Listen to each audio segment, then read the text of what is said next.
going to color code these.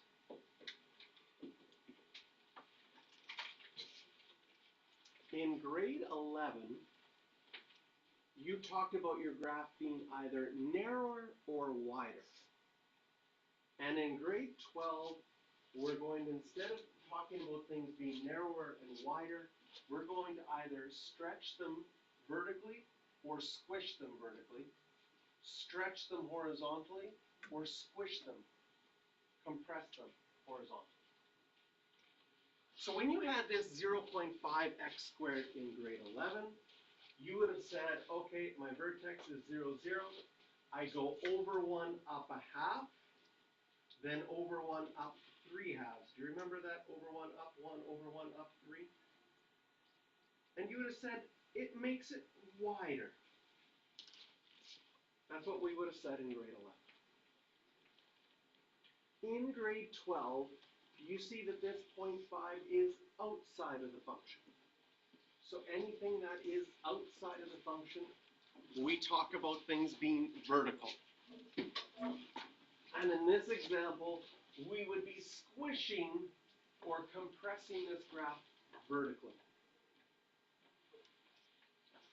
And if we look at original points on the red graph on x squared, you see that you have the point 2, 4. And now the y value has been multiplied by half. We have 2, 2. Second, I'll switch to green. If you had y equals 2x squared, now you go over 1 up 2, then over 1 up 6.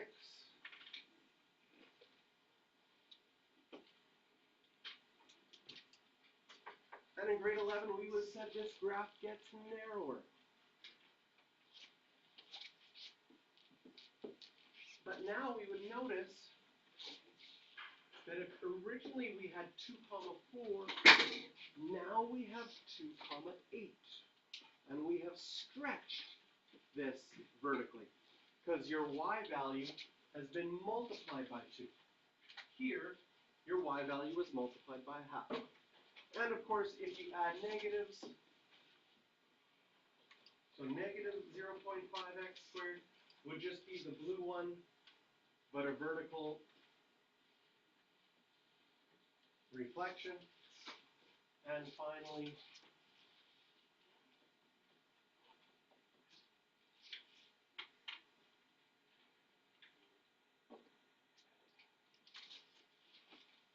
the orange one would be a vertical reflection as well.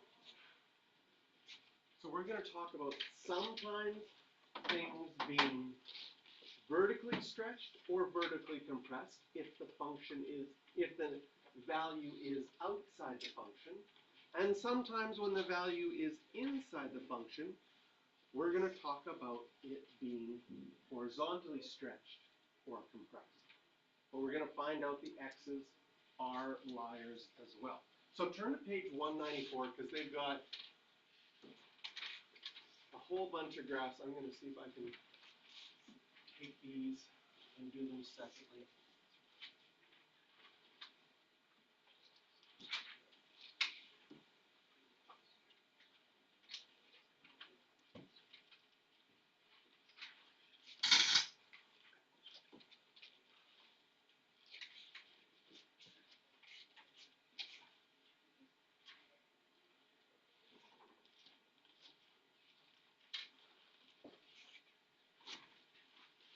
And to go a little bit quicker here, we're going to take, here is your base graph, your parent graph, one of the ones from your colored paper.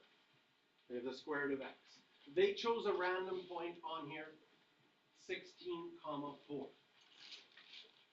In all of these other colored graphs, we have a number outside the function. I'm going to just make a note, this is outside. Everything outside is vertical. It's going to affect your y values. And everything outside is just like you've seen. Like when we had the +2, it moved it up 2.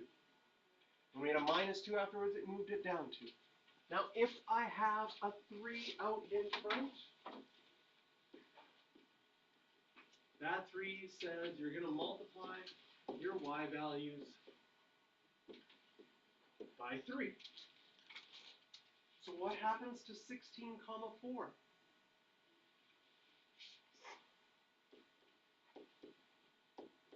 We now have 16 comma 12. Your y value gets multiplied. Next, we're going to look at what happens when there's a number inside.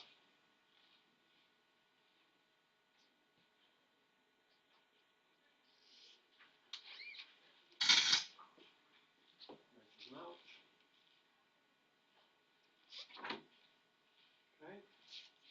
So again, we have an original point. This point on the original graph is at 4 comma 2. And I didn't copy the top part. The top part had this, right? You have this. Y equals the square root of b of x. So I want to make a note that this b is inside. Everything inside is going to affect the x values. Horizontal.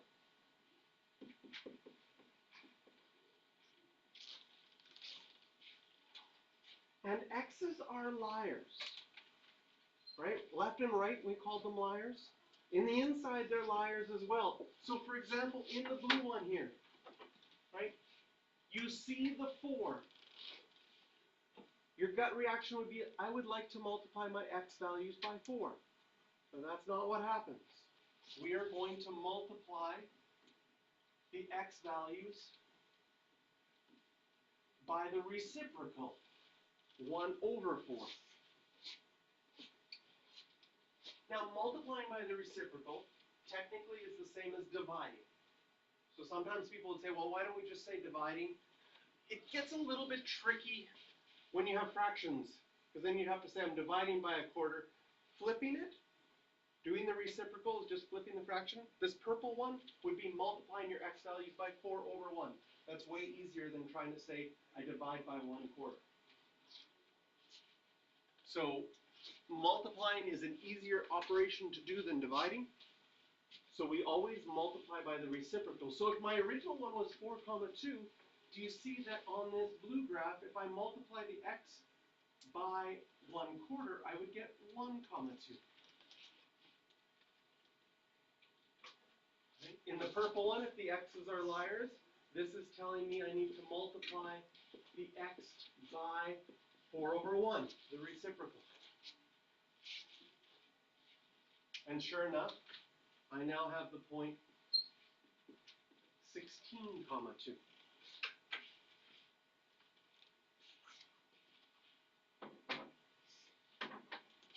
So values inside, multiply your x, but x's are liars, you multiply by the reciprocal. You take whatever number is there, think of it as a fraction, and flip it.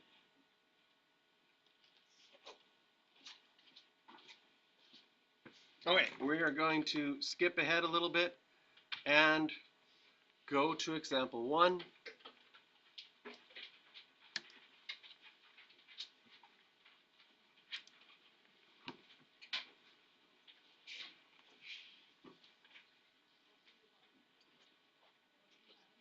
Here's the graph of f of x, and they want you to sketch the graph of y equals negative 1/4 f of x. So the first thing I notice, this is outside. It's not in where the x is. What does it mean when something is outside? You are going to multiply your y values by negative 1/4.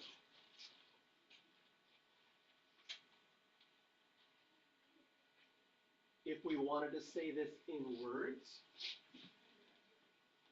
this is a vertical reflection and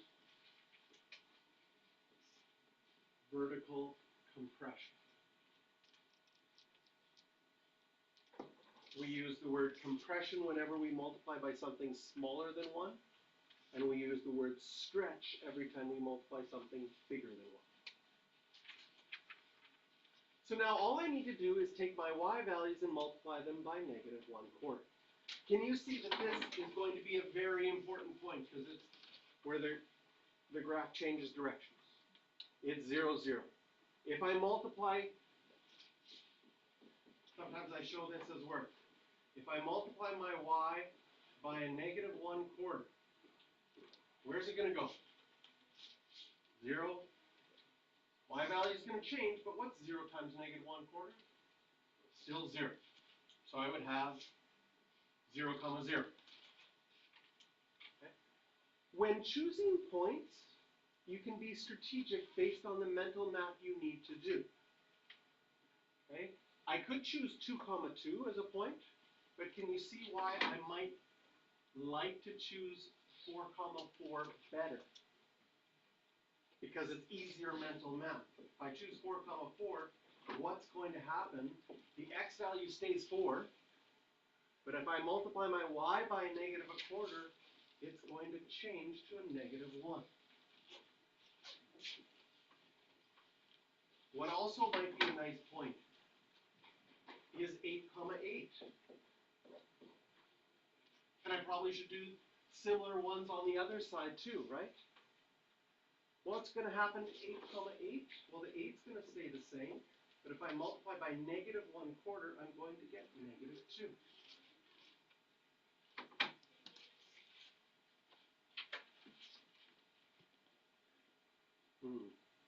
Should I make a little mistake and see if you catch it? Okay, what I'm going to do next is I'm going to graph it, I'm going to make a little mistake, and I'm going to see if you can catch it. Okay? Would you agree that things are symmetrical on the other side? Because the y values are going to be 4 again and 8 again. They'll just be negative. So I've got 0, 0. I'm going to graph 4, -1. And I want to see if you would have made, if you think about how you would graph this, and see if you would make the same mistake I'm about to make. Okay? All right, 4, -1, oops, I'll use black. And then 8, -2, and same thing over here, -4, -1, and -8, 1, 2, -2.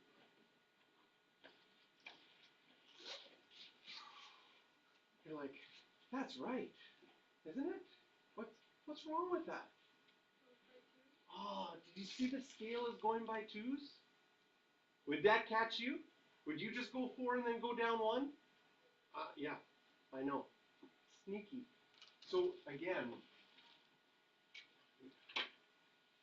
we have to be careful because going down 1 would actually be there, and going down 2 would just be there. Oh, I don't like when they do the scale like that. It's like they're trying to catch me. It's not very nice.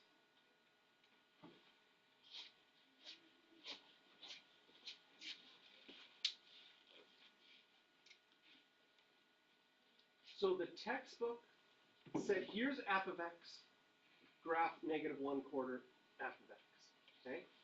On your exam, they could make this question a little bit, the same question, but a little bit more difficult. They would write it like this. This is the same question, but they don't give you the graph, and they just say, can you graph -1/4 absolute value of x? Can you see that the red one was the absolute value of x graph? So if I put a -1/4 in front of it, that would be outside. That would tell me I need to multiply my y values by a -1/4 and do all of this same stuff. But I would need to know from my colored papers what the absolute value of x looks like to start with. And then I could do the rest of it. So this would make it the exact same question with a lot less words and a little bit more difficult because you have to know more to do it. Okay, circle the question, just number 3.